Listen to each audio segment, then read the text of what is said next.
mga kapatid. Maligayang buwan po ng mga puso sa inyo.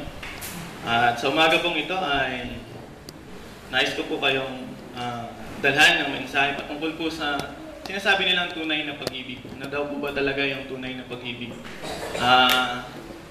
Nabasa niyo siguro sa isang text, sabi doon, ang tunay na pag-ibig ay matatagpuan daw po saan? Di po ba ituturo ng lahat ng mga tao, ang tunay na pag-ibig ay yung nasa cross. Di po ba? Yung nasa cross ng Kalbaryo. Doon daw po yung tunay na pag-ibig na kung saan kaya mong ipagkaloob yung iyong buhay para doon sa mga taong minamahal mo o iniibig mo. Bagamat hindi sila karapat-dapat na ibigin, pero ipinagkaloob ng Panginoong Hesus ang kanyang buhay para sa atin.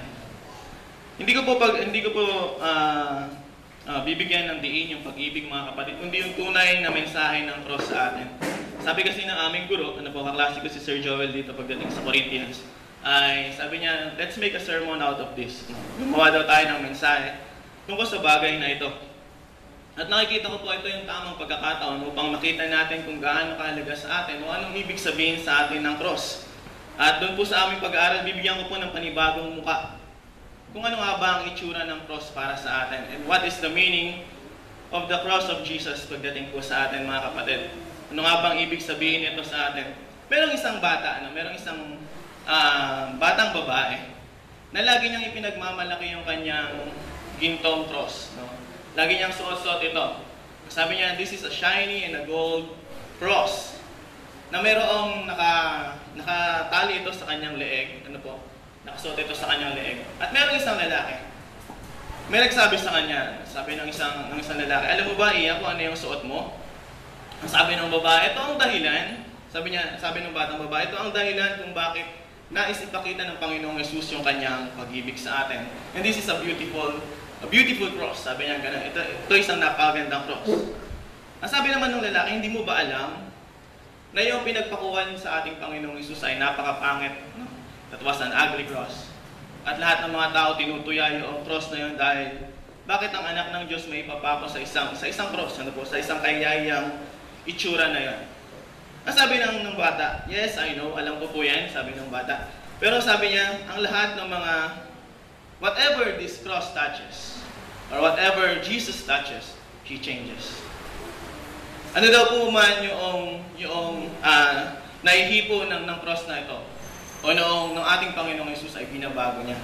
And every one of us, mula doon sa sinasabi nating pangit na kalagayan natin, na hindi tayo matingnan man lang ng ating Panginoong Diyos dahil sa ating mga pagkakasala. But now, tinitingnan niya ang bawat isa sa atin na isang napakagandang ginto.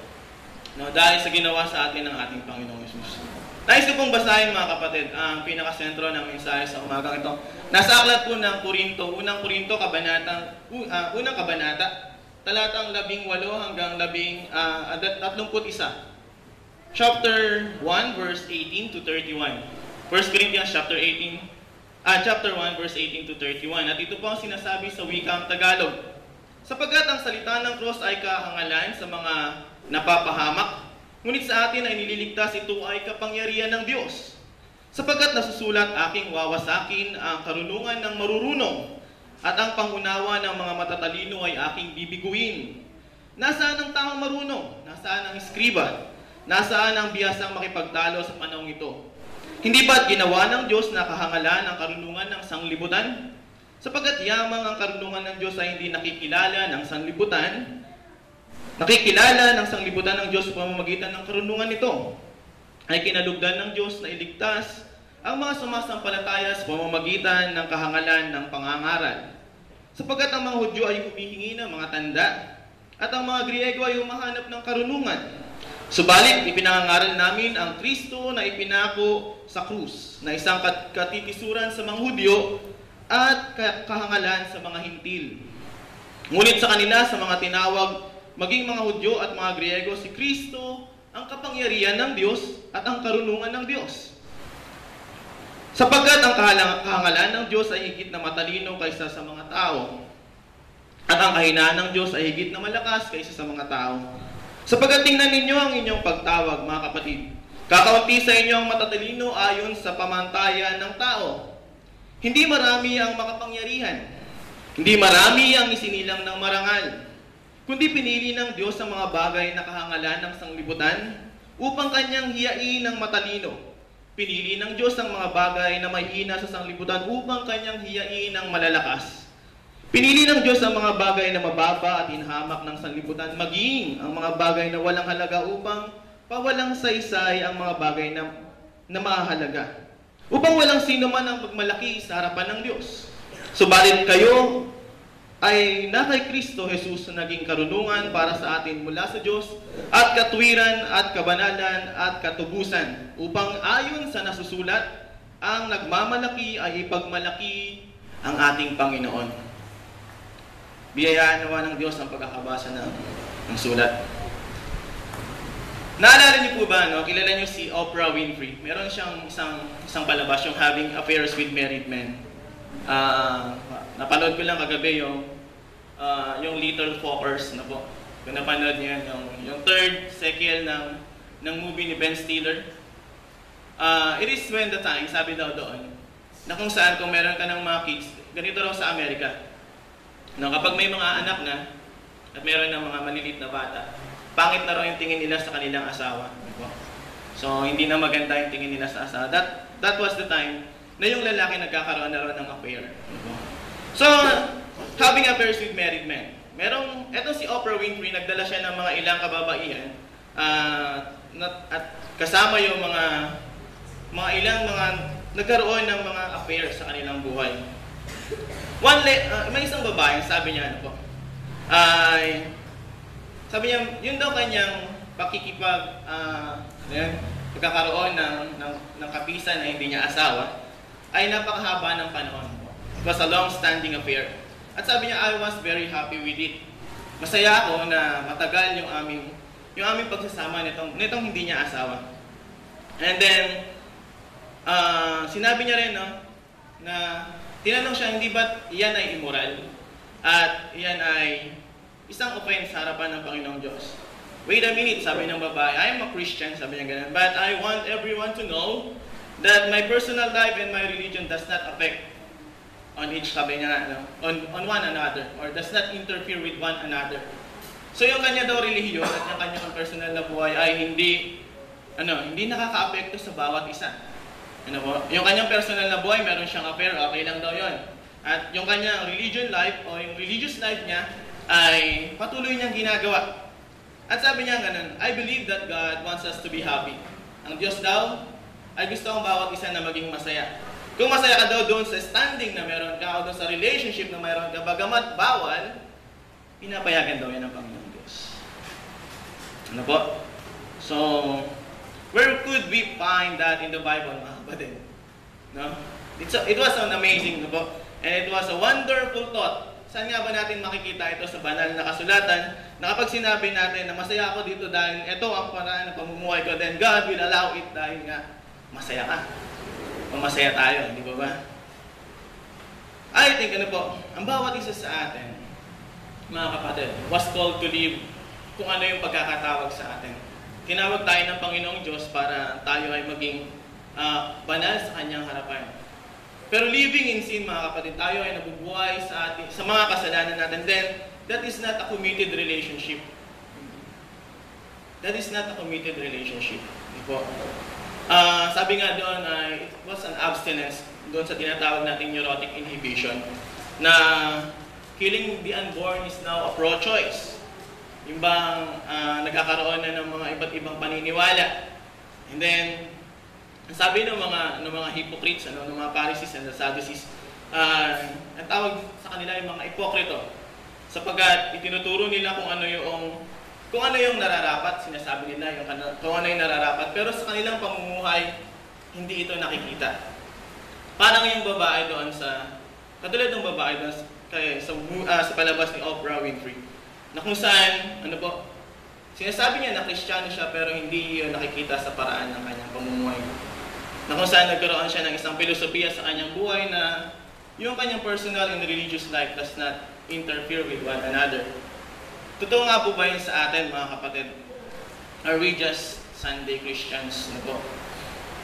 Are we just good on Sunday and then Monday to Saturday, ginagawa na natin kung ano yung gusto ng ating laman, anong gusto ng ating nakakapagpasaya sa atin, bagamat ito ay masama. Sabi ni Apostol Pablo, yung mga Hudyo ay patuloy silang natitisod doon sa cross ng Kalbaryo. Bakit kaya, mga kapatid? Ang hinahangad na Messiah, sabi ni Juan sa uno-uno, John chapter 1 verse 1, the Bible says, came to His own and those who were His own did not receive Him. Ang ating Panginoong Yesus ay pumunta doon sa mismong lahi niya. Doon sa mismong iniibig niyang lahi, doon sa mga Hudyo. Siya ay pinanganak na isang Hudyo. Sinunod niya ang batas. He was circumcised on the 8th day. And thus, nagkaroon siya ng... siya ay inaalay doon sa templo noong pagkatapos ng kanyang kapanganakan bilang isang Hudyo. Pero bakit kaya yung mga Hudyo hindi siya matanggap bilang kanilang Messiah? Siguro mga kapatid, kung itong ating Panginoong Yesus, pinanganak siya in a noble birth, kung siya ay pinanganak na hindi doon sa isang sabsaban, kundi sa isang magandang kaharian, bagamat he was traced, yung kanyang genealogy ay natitrace natin doon sa mga hari. Kaya nga siya, sabi nila, siya ang hari ng mga hari. Pero kung nakita ng mga Hudyo na he was one of the strongest man, he marshaled an army, he was a centurion or general, even though sabihin na rin natin na siya ay isang talagang ipinanganak na hari o prinsipe, siguro lahat ng mga Hudyo talagang maniniwala sa kanya na siya yung Messiah, na siya yung hinahangad ng karamihan. At nakikita nila na yung ating Panginoong Yesus na ipako doon sa cross ng Kalbaryo, para sa kanila wala daw itong kapangyarihan. Ito raw ay isang kahiyan. Kaya patuloy silang nadarapa, patuloy silang natitisod doon sa cross ng Kalbaryo. Kung titingnan po natin, ang sabi nila, yung daw mga Hudyo, patuloy silang humahanap ng mga tanda. Totoo nga po yan, sapagkat patuloy nilang pinag-aaralan yung lumang tipan, yung mga sinasabi ng mga propeta. Ano nga ba yung mga tanda ng pagdating ng Messiah? Hindi nila inaasahan na ang Messiah ay ipapanganak sa isang mababang uri ng pamilya, isang anluwagi at isang magsasaka. Hindi rin sila naniniwala o hindi rin sila makapaniwala na isang anak ng Diyos o yung kanilang Messiah ipapanganak sa sabsaban. Akala nila ito ay magmumula sa isang hari o sa isang reyna at ipapanganak doon sa isang malaking kastilyo, sa isang malaking kaharian. Kaya patuloy silang humahanap ng mga tanda. Kaya nga sabi ng banal na kasulatan, ang karunungan ng Diyos ay hindi nakikilala ng sanlibutan. Yung standard ng Diyos, yung batayan ng Diyos pagdating sa ating pamumuhay, hindi yun yung batayan natin, di po ba? Kaya nga sabi niya, yun daw po mga mangmang, ay yung daw mga matatalino, mga pantas. Akala nila matatalino na sila, pero ano yung uri ng kanilang pamumuhay? Ang uri ng kanilang pamumuhay ay yung naayon sa sanglibutan ito. Kaya nga sinabi ng banal na kasulatan, nakakatuwa yung sinabi niya sa 26. Tingnan niyo ang inyong mga pagkakatawag, mga kapatid. Ang sabi niya, kakaunti sa inyo ang matatalino ayon sa pamantayan ng tao. Oo, mga kapatid, para sa mga tao, kahihiyan na ang isang Diyos o ang isang tagapagligtas ay maipako sa krus. Kung noon panahon na yun, kung tayo ay nabubuhay ng unang dantaon ng mga Kristiyano, patuloy tayong nahihiya, patuloy tayong napapahiya. Dahil sa ang ating tagapagligtas ay ipinako sa isang kahiyahiyang kaparaanan. Namatay sa isang kahiyahiyang kaparaanan. Kung sa panahon natin, ito yung ng death penalty, di ba? Kung saan ikaw yung pinakamasamang tao at ikaw ay hinatulan ng kamatayan. Ganun din ang pagtingin ng mga tao noon sa ating Panginoong Yesus. Kaya para sa mga Hudyo, ito ay patuloy na kahihiyan sa kanila o katitisuran sa kanila. At ganun din po, not only that they have a false concept of the Messiah, they have also a false concept of their salvation. Para sa mga Hudyo, sa kanila ang kaligtasan ay ikaw ay magpatuloy, ikaw ay patuloy na sumamba sa templo, ikaw ay sumunod sa 10 utos at kilalanin mo si Moses at si Abraham na iyong mga ninuno. Yun ang pinagyayabang ng mga Hudyo. At para sa kanila, circumcise and baptism, that is the way to salvation. Magpatuloy ka at magpalubog ka o magpabautismo ka, yun ang daan ng kaligtasan. And they always thought that the law could save them. And they always tend to go to the law as their form of righteousness. Ano po? Para sa kanila, yun daw yung katuwiran ng Diyos ang pagsunod sa batas. Pero hindi nila alam na sa kanilang pagsunod sa batas, patuloy silang lumalayo sa Panginoong Diyos. At patuloy na hindi nakikita sa kanilang pamumuhay kung ano nga ba talaga yung batas na kanilang sinusunod. They go to the synagogues in appointed times. They were praying and crying loudly, mga kapatid. Sumisigaw sila sa mga daan. And they offered in such a way that everybody could be impressed dun sa kanilang offering. Para sa kanila, yung kanilang mga offering talagang malalaki. Sapagkat they were generous sa kanilang pagbibigay. Pero ang totoo niyan, mga kapatid, ang kanilang binibigay ay yun lamang tira-tira sa kanila. And they appeared, kapag nakita natin itong mga Pariseyo na itong mga Sadduceo na sasabihin natin, these are pious people. Na masyado silang religious.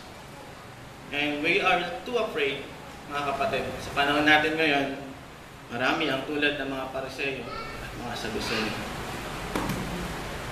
Marami ang pinagsisigawan ng kanilang pananampalataya. Pero kung pag-aaralan natin ang kanilang pamumuhay, nasaan sila?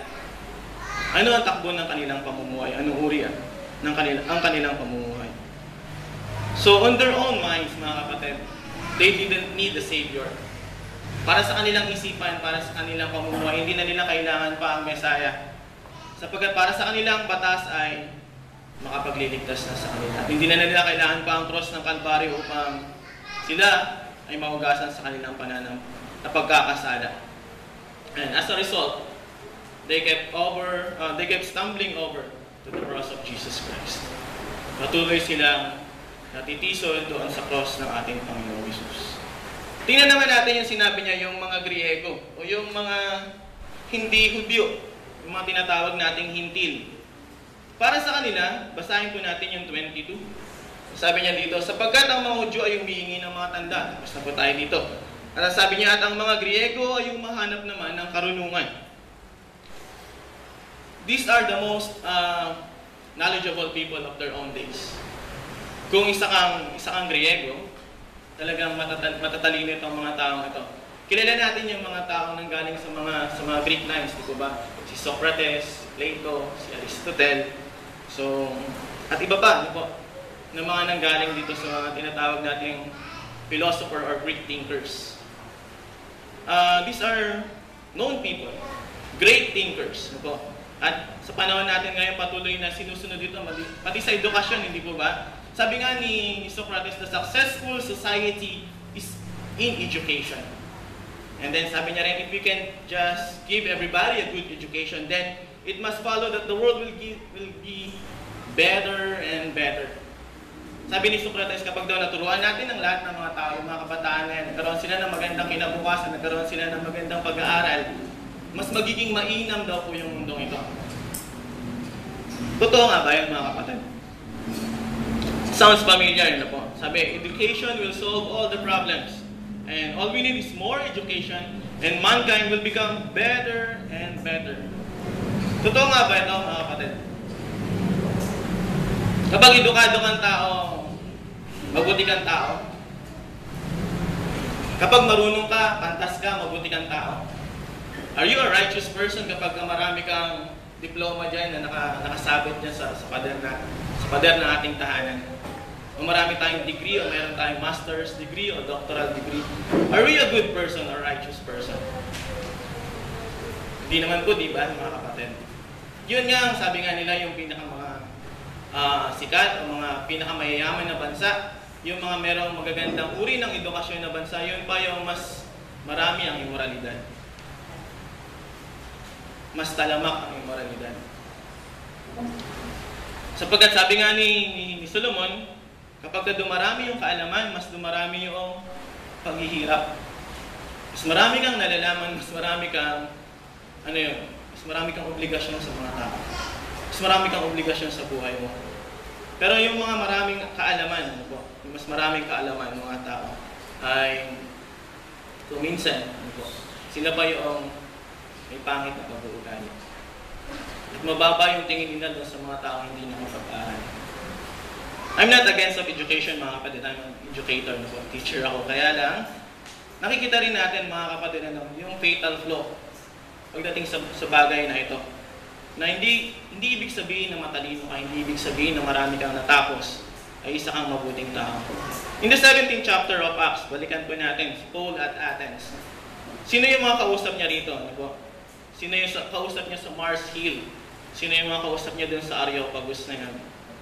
Ang sabi ni Lucas sa kanyang sulat, these people spent their time doing nothing. Wala silang ibang ginagawa, kundi nag-iisip sila and they were listening to the new ideas. Yun lang yung kanilang ginagawa. Sa buong araw, nakaupo sila doon sa Areopago at nag-iisip sila kung ano yung mga bagong kaalaman. Tapos kapag may bagong kaalaman, they entertain that.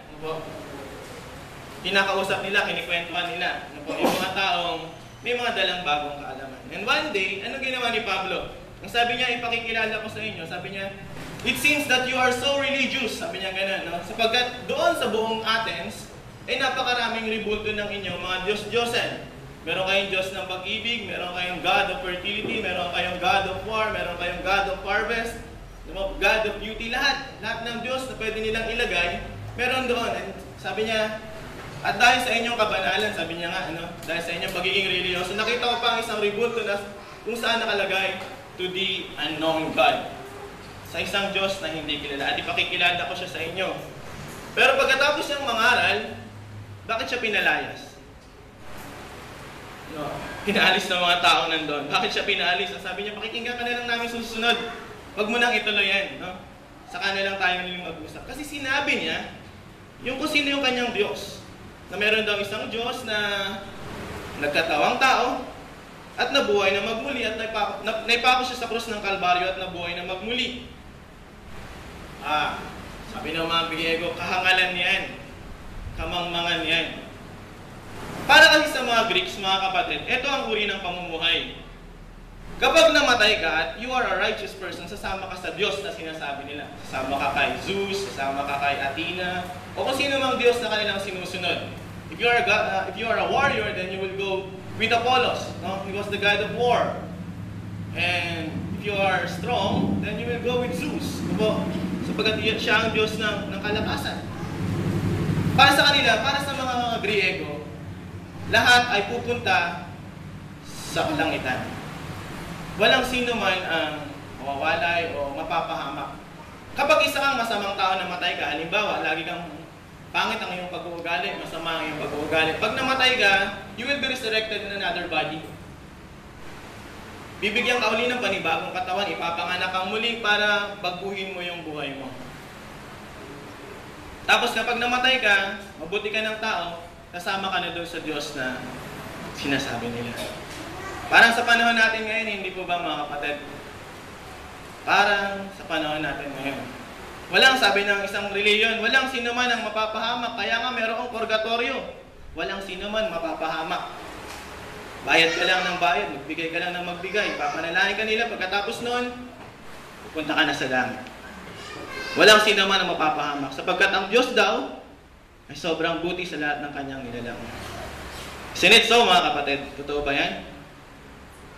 Sinasabi ba sa banal na kasulatan yan? O is that a thinking of a Greek thinker? Kasi ang sumulat ng Makabeo o ng Maccabees ay isang Griego. Kaya isinulat niya doon sa chapter 4 ng Maccabees ay yung daw bust doon, yun daw yung sinasabi niyang purgatorio. Wala daw talagang langit o impyerno. Kundi langit at purgatorio lang. Hindi nila nakita na yung nagsulat ng Maccabees ay isang Griego. It was a Greek. Na gusto niya lahat ng mga tao maligtas. So, ito yan mga kapatid sa panahon natin ngayon. Christians today. What about today mga kapatid? Ano nga ba yung tinatakbo ng ating pananampalataya? Ano nga ba yung ating pinaniniwalaan? Ano nga ba talaga ang tunay na kahulugan ng cross ng Kalbaryo sa bawat isa sa atin? Katulad nga rin ba ng mga Hudyo, na patuloy tayong natitisod dahil ang ating Panginoong Yesus ay napako doon sa cross. Kaya minsan ayaw nating magsuot ng cross, kundi man lang makita natin yung cross sa harapan natin. O patuloy din tayo katulad ng mga Griego, patuloy tayo naghahanap ng kaalaman upang yung kaalaman na ito ay makapagsustina sa ating pagiging mabuting tao. Man hasn't learned anything new, mga kapatid. We are still sinning. Patuloy tayo nagkakasala. And some thinking have the same false thinking katulad po ng mga tao ng panahon ng mga unang taon. Sabi ni Michael Bird, isang Australian minister, sabi niya, well-known American preacher, na Australian congregation. Sabi niya, don't tell people about the cross. Huwag mo silang turuan patungkol sa cross ng Kalbaryo. It doesn't work. Hindi maniniwala sa iyo mga tao if you will preach about the cross. Ang sasabihin mo lang sa kanila, ang sasabihin mo lang sa kanila na there are miraculous thinking, there are so many miraculous work of God. Sabi niya, kapag ikaw ay sumali sa religion ito, magkakaroon ka ng prosperous life, magkakaroon ka ng emotional experience, magkakaroon ka ng self-esteem, at magkakaroon ka ng lahat ng mga bagay na gustong-gusto mo kapag ka umanib ka sa reliyong ito. And that will the time na mapupuno po itong sangbahang ito. You will not preach about the cross. Mga kapatid, yun po ang katotohanan.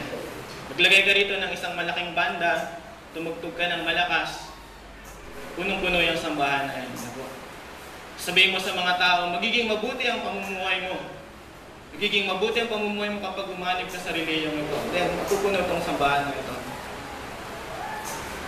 Bakit po ba? Ano nga ba talaga ang tunay na kahulugan ng cross? Ang sabi ng ating Panginoon, batain mo ang iyong cross.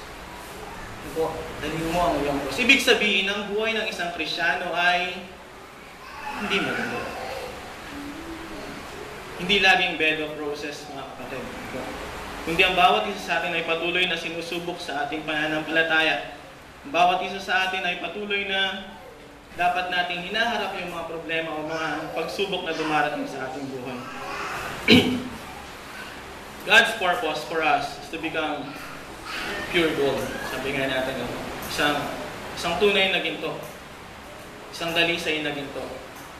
Sabi nga natin, hindi yan magiging tunay na ginto kapag hindi yan dumaan sa isang maapoy na pagsubok. Kung bawat isa sa atin, mga kapatid, ay patuloy na nagkakaroon ng suliranin o pagsubok dahil sa ating pagiging Kristiyano, ang sabi niya, maggalak kayo. Maggalak ang bawat isa sa atin, ang sabi ni Pablo. Tatapusin ko po yung mensahe, sabi niya, sapagkat hindi ako isinugo ni Kristo upang magbautismo, kundi upang ipangaral ang magandang balita, hindi sa pamamagitan ng mahusay na panalita, upang ang cross ni Kristo ay huwag mawalan ng kapangyarihan. Sana po sa ating mga buhay, mga kapatid, ay hindi mawalan ng kapangyarihan ng cross ni Kristo. Patuloy nawa tayong magpata ng ating mga sariling cross. Patuloy nawa tayong manghikayat sa bawat isa na tayo ay tumago, tayo ay gumawa ng nararapat sa paningin ng Panginoong Diyos. Hanapin natin ang kalaman na patungkol sa ating Panginoong Diyos. Kilalanin natin ng gusto ang kanyang anak. At alamin natin ng gusto kung ano ba ang talagang dahilan o ano talaga ang kahulugan ng cross sa ating mga buhay. Ano nga ba yung mga pagsubok na dumarating sa ating buhay? Kung nakaraan po, noong January, ay na-sermon yung mensahe ko itong sa life challenges. Ito na po mga kapatid. This is the challenge for all of us. Let us give the meaning of the cross. Patuloy natin na ipakita yung kapangyarihan ng cross ng ating Panginoong Yesus. Huwag nating hayaan na mawalan ng saysay kung paano siya nagpakahirap at namatay para sa bawat isa sa atin. Sabi nga, ipagmalaki natin, ang pagmamalaki natin ay dapat ipagmalaki natin ang ating Panginoon. Paano nga ba? Paano nga ba ito? Kung sa bawat araw ng ating pamumuhay, sa lugar na ating ginagalawan, sa paaralan man, sa trabaho man yan, kahit saan man tayo naroon, kahit sa tahanan, sa harapan ng ating mga kapitbahay at ng ating mga kapwa. Sana lagi tayo nakikita bilang isang Kristiyano. Nawa ay sabihin nila, ayan, Kristiyano yan. Kaya ganyan ang uri ng kanyang pamumuhay. Hindi yung lagi nila sinasabi, Kristiyano ka pa man din. Hindi po sana ganun mga kapatid. Ito po ang iiwan ko sa inyo at nawa po ay muli niyong buklatin at alamin kung ano ba ang itsura ng unang Korinto pagdating sa inyong mga tahanan. Muli po ay biyaya at kapayapaan ang samahan niyo pala. Magandang umaga po muli at maraming salamat.